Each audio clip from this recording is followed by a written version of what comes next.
பிறவை குணம். அதை வந்து மாற்ற முடியாது. இது நோய் டாக்டர் நீங்க சொல்லுங்க. கண்டிப்பா நோய். நான் சொல்றேனே, இப்போ ஒன்றும் தெரியாது. ஒரு கும்பமேளாவுடைய எஃபெக்ட் ஒரு மாதம் கழிச்சு வரும். கும்பமேளா முடிஞ்சதுக்கு ஒரு மாதம் கழிச்சு தோல் வியாதிகளோட நிறைய பேர் வருவாங்க. ஒருத்தப்பா 1000 பேர் வரீங்க, 10,000 பேர் வரீங்க, ரைட்டு. 1 கோடி பேர் வந்தாலும் ஒன்றும் பண்ண முடியாதுங்க. 40 கோடி என்ன பார்த்தா தரையே தெரியல. அப்படிப்பட்ட இடத்துல எப்படி நீங்கள் சுகாதாரத்தை கட்டுப்படுத்த முடியும்? அவரை பொறுத்தவரையில் அவர் தெளிவாக இருக்காரு.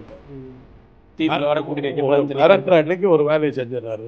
ஏன்னா கட்சி நடத்துறியா இல்லையாங்கிறாங்க. இதை பாருங்க, ஒரு மாநாடு நடத்திவிட்டாரு. அப்புறம் பேசாம போயிட்டாரு. அப்புறம் வந்து என்ன பண்ணிட்டு சரி இது பாருங்க, அம்பேத்கர் புக்கு வெளியிடுறாங்க, ஒரு ஷோ கடை போயிடுறாரு. மிரட்டலுக்கு தான். உடனே அங்கே பரந்தூர்ல விமான நிலையம் வரக்கூடாது. யாரு வேற யார் இருக்கு? தமிழ்நாடு இந்தியாவே மிரட்டிட்டு இருக்கிற ஒரே ஆள் வந்து அமித்ஷா தான். அவர் வந்து என்ன பாருங்க தேர்தல் கமிஷனுக்கு அங்கீகாரம் ஆமா, அந்த மக்கள் விட மாட்டேங்குது. மற்ற கட்சிகள் சரி, மற்ற கட்சிகள் வேல்முருகன் போன்றவர்கள் தான் வந்தார்.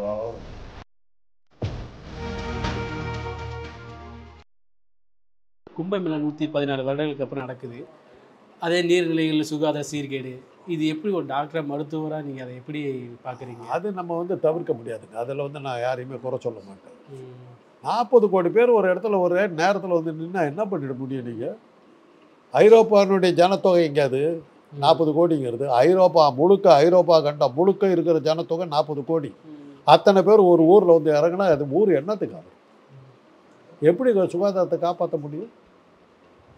அதில் சாகத்தான் செய்வாங்க, அதில் அழுக்கு வரத்தான் செய்யும். இது ஒரு முன்னடிவே நடவடிக்கை. அங்கே ஏதாச்சும் நம்ம என்ன பண்ணிட முடியுங்க? 40 கோடி பேர் வச்சு எப்படிங்க பேசுறீங்க? முடியுமா? முடியாதுதான். எங்க ஒரு கண்டமே உள்ள வந்து இறங்கிக்கிட்டாங்க, என்ன பண்ணுவீங்க? ஒருத்தர் 1000 பேர் வரீங்க, 10,000 பேர் வரீங்க, ரைட்டு. 1 கோடி பேர் வந்தாலும் ஒன்றும் பண்ண முடியாதுங்க. 40 கோடி என்ன பார்த்தா தரையே தெரியல. அப்படிப்பட்ட இடத்துல எப்படி நீங்கள் சுகாதாரத்தை கட்டுப்படுத்த முடியுங்க? இம்பாசிபிள். சும்மா வந்து 10 இவ்வளோ சொல்லி பண்ணலாம், என்னத்தை கிடிச்சாட்டு கேட்டு போடலாம். அதை வாயத்தோடு போய் இருக்கணும். Field reality. நான்லாம் டாக்டரு, எங்களுக்கு தெரியும். என்ன பண்ணிட முடியும் உங்களால்?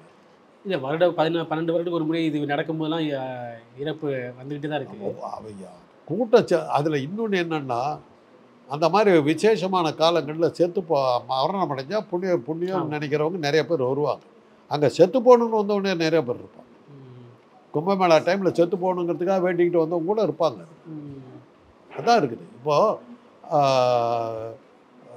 கைலாஷ் யாத்திரைன்னு போகிறாங்க, மானசரோவர் ஏரி. அது வந்து சைனாவில் இருக்குது. அங்கே நம்ம போகிறதுக்கு போகும்போதே வீட்டில் எல்லாம் வந்து பூஜையெல்லாம் பண்ணி அனுப்புகிறாங்க.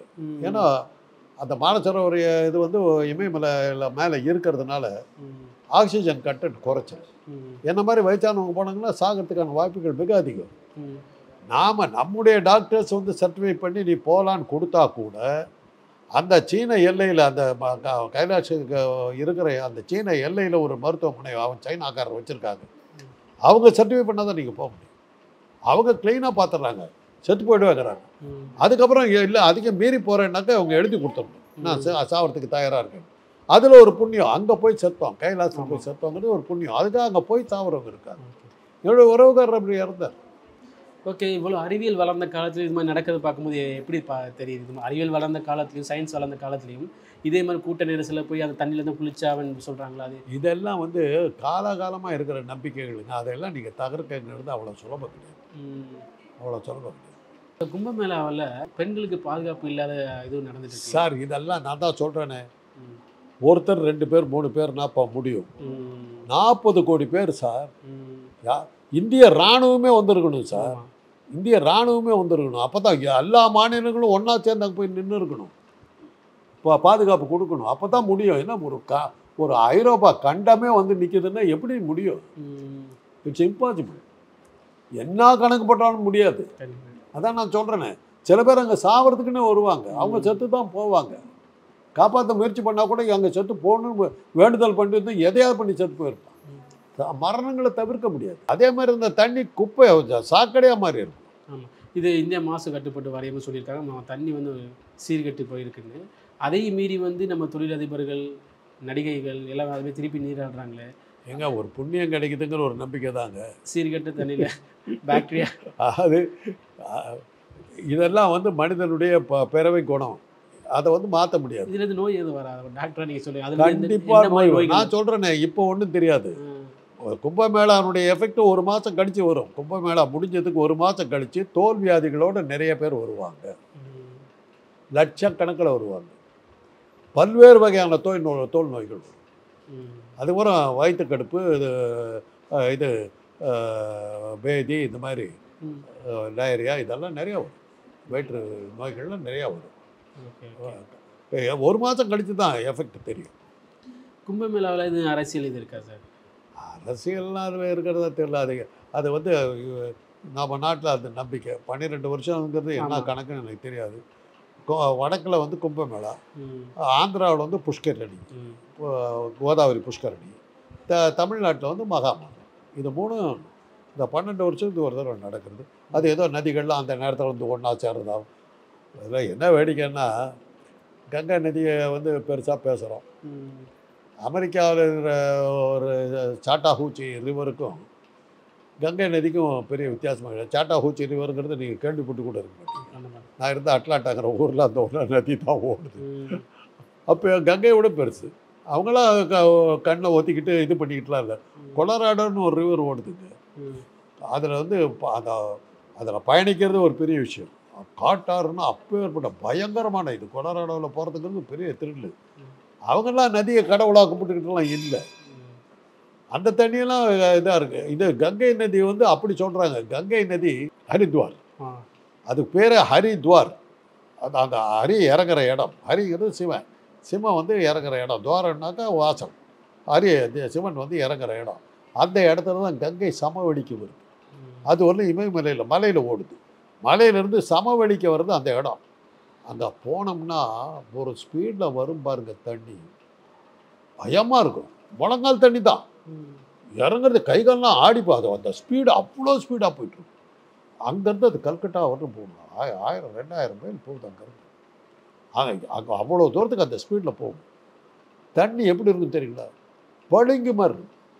பளிங்கு மாதிரி இருக்குது. அப்படி தர தெரியும். அவ்வளோ சுத்தம்.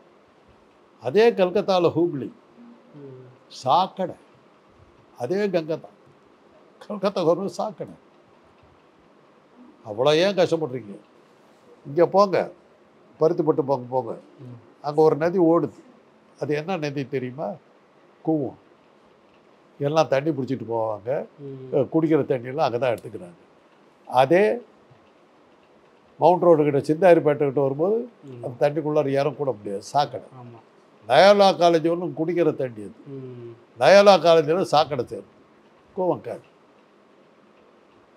அதுதான் 40 கோடி பேர் ஒரு நேரத்தில் ஒரு தண்ணியில் இறங்கினா அந்த தண்ணி என்னத்தை பண்ணிடுவீங்க?